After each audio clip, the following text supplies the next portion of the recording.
ಕರ್ನಾಟಕ ರಾಜ್ಯ ಮಡಿವಾಳ ಸಂಘದ ವತಿಯಿಂದ ರಾಜ್ಯಾಧ್ಯಕ್ಷ ಸಿ ನಂಜಪ್ಪ ಮತ್ತು ಪ್ರಧಾನ ಕಾರ್ಯದರ್ಶಿ ಬಿ.ಆರ್. ಪ್ರಕಾಶ್ ರವರ ಸಮ್ಮುಖದಲ್ಲಿ ಆಗಸ್ಟ್ 17ರ ಭಾನುವಾರದಂದು ಬೆಂಗಳೂರಿನ ಶಿಕ್ಷಕರ ಸದನದಲ್ಲಿ ಪ್ರತಿಭಾ ಪುರಸ್ಕಾರ ಕಾರ್ಯಕ್ರಮ ಹಮ್ಮಿಕೊಳ್ಳಲಾಗಿದೆ ಎಂದು ಪಾಂಡವಪುರ ತಾಲೂಕು ಮಡಿವಾಳ ಸಂಘದ ಅಧ್ಯಕ್ಷ ಎಚ್.ಎನ್. ರಾಮಚಂದ್ರ ತಿಳಿಸಿದರು.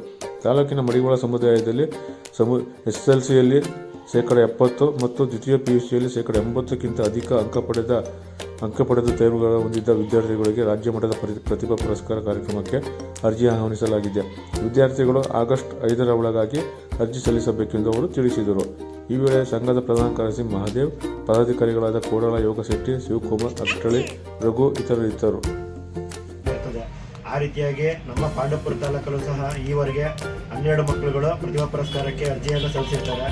ಮತ್ತು ಇನ್ನು ಮುಂದೆ ಈ ಮೂಲಕ ನಾವು ಕೇಳ್ಕೊಳ್ಳೋದೇನೆಂದರೆ, ಸಂಘದ ವತಿಯಿಂದ ನಮ್ಮ ಮಕ್ಕಳುಗಳು ಯಾರೇ SSLC ಮತ್ತು PUCಯಲ್ಲಿ ಅತಿ ಹೆಚ್ಚು ಅಂಕ ಬಂದಿರತಕ್ಕಂಥ ವಿದ್ಯಾರ್ಥಿಗಳು ಇದ್ದಲ್ಲಿ ದಯವಿಟ್ಟು ನಮ್ಮನ್ನು ಸಂಪರ್ಕಿಸಿ ಮತ್ತು ಕಾರ್ಯಕ್ರಮಕ್ಕೆ ಬಂದು ಕಾರ್ಯಕ್ರಮವನ್ನು ಯಶಸ್ವಿಗೊಳಿಸಬೇಕು ಅಂತ ನಾವು ನಮ್ಮ ಪಾಂಡವಪುರ ತಾಲೂಕು ಮಡಿವಾಳ ಸಂಘದ ವತಿಯಿಂದ ಕೇಳ್ಕೊಳ್ತಾ ಇದ್ದೀವಿ.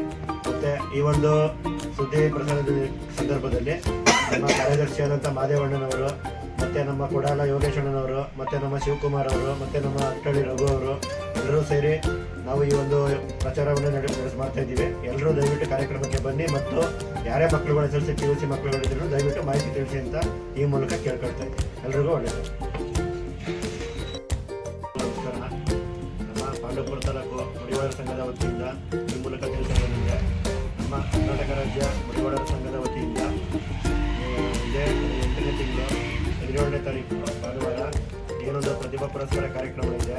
ಅದರ ಮುಖಾಂತರವಾಗಿ ನಮ್ಮ ಸಮುದಾಯದಲ್ಲಿ ಈ ಬಾರಿ SSLC ಮತ್ತು PUCಯಲ್ಲಿ ಅತಿ ಹೆಚ್ಚು ಅಂಕಗಳನ್ನು ಪಡೆದಿರ್ತಕ್ಕಂಥ ವಿದ್ಯಾರ್ಥಿಗಳಿಗೆ ಒಂದು ಪ್ರತಿಭಾ ಪುರಸ್ಕಾರವನ್ನು ನಮ್ಮ ಕರ್ನಾಟಕ ರಾಜ್ಯ ಮಡಿವಾಳ ಸಂಘದ ರಾಜ್ಯಾಧ್ಯಕ್ಷರಾದ ಸಿ ನಂಜಪ್ಪನವರ ಅಧ್ಯಕ್ಷತೆಯಲ್ಲಿ ಮತ್ತು ಪ್ರಧಾನ ಕಾರ್ಯದರ್ಶಿಯಾದಂಥ ಪ್ರಕಾಶ್ ಅಣ್ಣನವರ ಒಂದು ಸಮ್ಮುಖದಲ್ಲಿ ಒಂದು ಕಾರ್ಯಕ್ರಮವನ್ನು ಆಯೋಜನೆ ಆಗಿದೆ. ಈ ಒಂದು ಕಾರ್ಯಕ್ರಮಕ್ಕೆ ಕರ್ನಾಟಕದಾದ್ಯಂತ ನಮ್ಮ ಮಡಿವಾಳ ಸಮುದಾಯದ ಮಕ್ಕಳಿಗೆ ಎಲ್ಲರಿಗೂ ಸಹ ಪ್ರತಿಭಾ ಪುರಸ್ಕಾರ ಇರ್ತದೆ. ಆ ರೀತಿಯಾಗಿ ನಮ್ಮ ಪಾಂಡವಪುರ ತಾಲೂಕಲ್ಲೂ ಸಹ ಈವರೆಗೆ 12 ಮಕ್ಕಳುಗಳು ಪ್ರತಿಭಾ ಪುರಸ್ಕಾರಕ್ಕೆ ಅರ್ಜಿಯನ್ನು ಸಲ್ಲಿಸಿರ್ತಾರೆ. ಮತ್ತು ಇನ್ನು ಮುಂದೆ ಈ ಮೂಲಕ ನಾವು ಕೇಳ್ಕೊಳ್ಳೋದೇನೆಂದರೆ, ಸಂಘದ ವತಿಯಿಂದ ನಮ್ಮ ಮಕ್ಕಳುಗಳು ಯಾರೇ SSLC ಮತ್ತು PUCಯಲ್ಲಿ ಅತಿ ಹೆಚ್ಚು ಅಂಕ ಬಂದಿರತಕ್ಕಂಥ ವಿದ್ಯಾರ್ಥಿಗಳು ಇದ್ದಲ್ಲಿ ದಯವಿಟ್ಟು ನಮ್ಮನ್ನು ಸಂಪರ್ಕಿಸಿ ಮತ್ತು ಕಾರ್ಯಕ್ರಮಕ್ಕೆ ಬಂದು ಕಾರ್ಯಕ್ರಮವನ್ನು ಯಶಸ್ವಿಗೊಳಿಸಬೇಕು ಅಂತ ನಾವು ನಮ್ಮ ಪಾಂಡವಪುರ ತಾಲೂಕು ಮಡಿವಾಳ ಸಂಘದ ವತಿಯಿಂದ ಕೇಳ್ಕೊಳ್ತಾ ಇದ್ದೀವಿ. ಮತ್ತು ಈ ಒಂದು ಸುದ್ದಿ ಪ್ರಸಾರದ ಸಂದರ್ಭದಲ್ಲಿ ನಮ್ಮ ಕಾರ್ಯದರ್ಶಿಯಾದಂಥ ಮಾದೇವಣ್ಣನವರು, ಮತ್ತು ನಮ್ಮ ಕೊಡಾಲ ಯೋಗೇಶಣ್ಣನವರು, ಮತ್ತು ನಮ್ಮ ಶಿವಕುಮಾರ್ ಅವರು, ಮತ್ತು ನಮ್ಮ ಅಟ್ಟಳ್ಳಿ ರಘು ಅವರು ಎಲ್ಲರೂ ಸೇರಿ ನಾವು ಈ ಒಂದು ಪ್ರಚಾರವನ್ನು ಮಾಡ್ತಾ ಇದ್ದೀವಿ. ಎಲ್ಲರೂ ದಯವಿಟ್ಟು ಕಾರ್ಯಕ್ರಮಕ್ಕೆ ಬನ್ನಿ ಮತ್ತು ಯಾರೇ ಮಕ್ಕಳುಗಳು SSLC PUC ಮಕ್ಕಳುಗಳಿದ್ರು ದಯವಿಟ್ಟು ಮಾಹಿತಿ ತಿಳಿಸಿ ಅಂತ ಈ ಮೂಲಕ ಕೇಳ್ಕೊಳ್ತಾ ಇದ್ದೀವಿ. ಎಲ್ರಿಗೂ ಒಳ್ಳೆಯದು.